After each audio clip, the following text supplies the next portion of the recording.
Hello guys! It's me again, Krong TV, at sa video ito pag-uusapan natin ang isa na namang napaka-interesanting pangyayari patungkol sa ating paboritong manga at anime series na Boruto, Naruto Next Generation.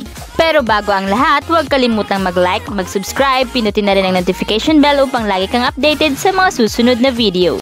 A, B, C, D.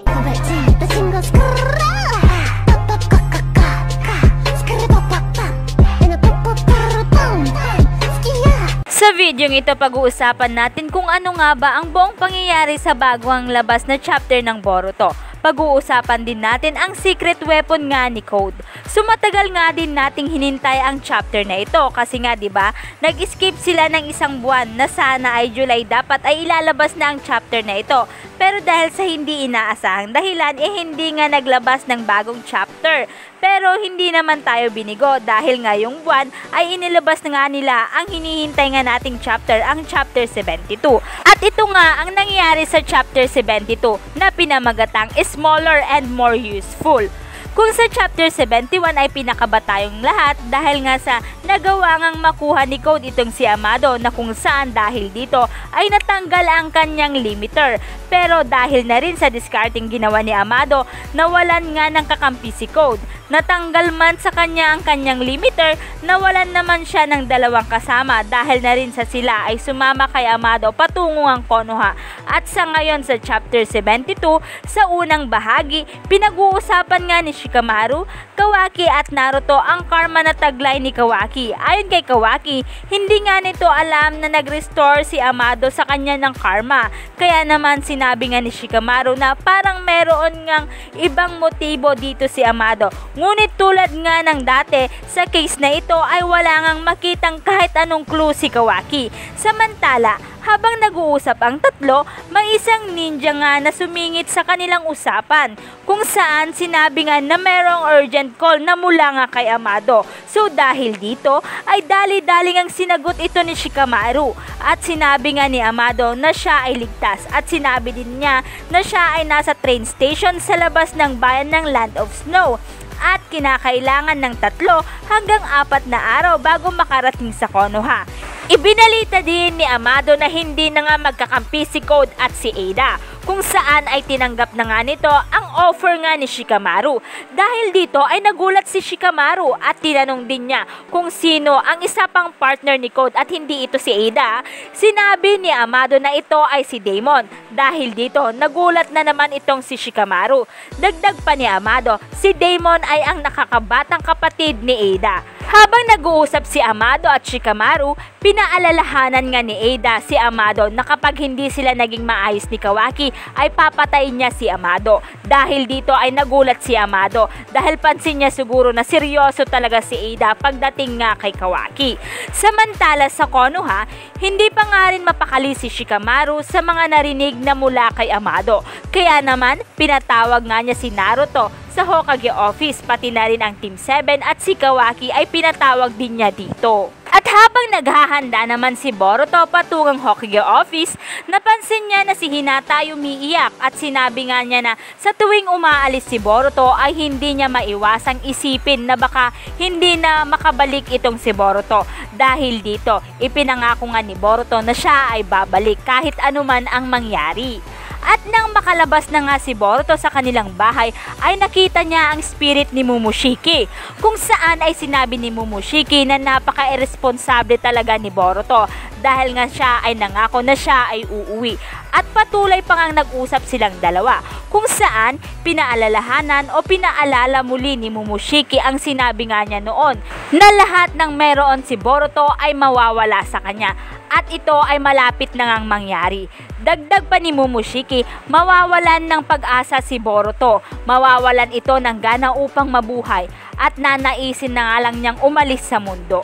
Sinabi rin ni Momoshiki na kapag dumating ang araw na ito, siya ang magti-take over at siya ang mamumuhay sa buhay ni Boruto. Dahil sa mga sinabi ni Momoshiki, nagulat si Boruto at sinabing hindi niya hahayaang mangyari ito.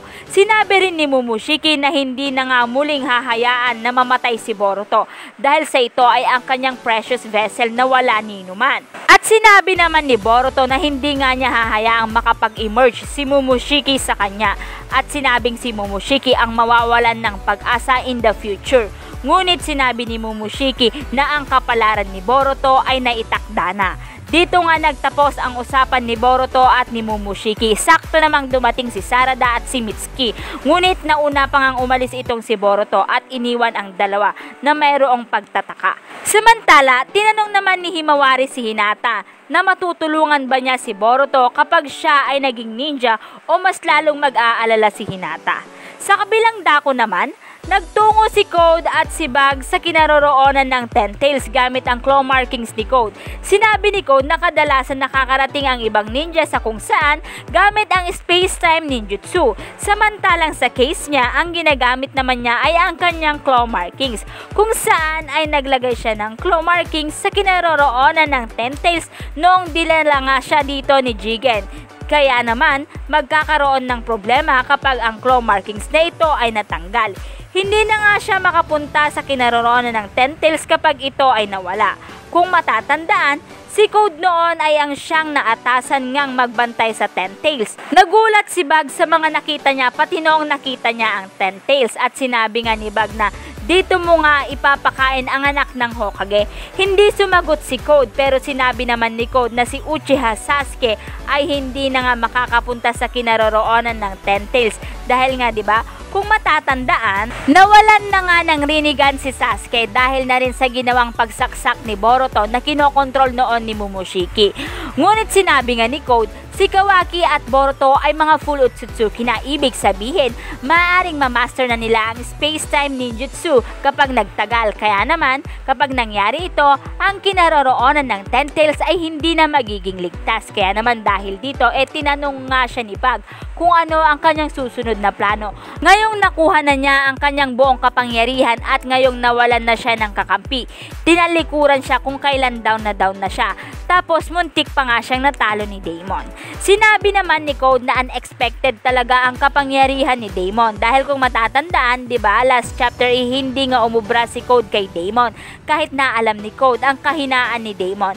Habang nag-uusap ang dalawa, napansin ni Bug na walang pakialam si Code sa mga nangyari. Kaya naman tinanong niya ito kung bakit at sinabi naman ni Code na okay lang ang lahat. At noong matapos na, sinabi ni Code na i-a-adjust nga niya ang Ten Tails into manageable size. Meaning guys, ay pagpipira-pirasaw niya ito.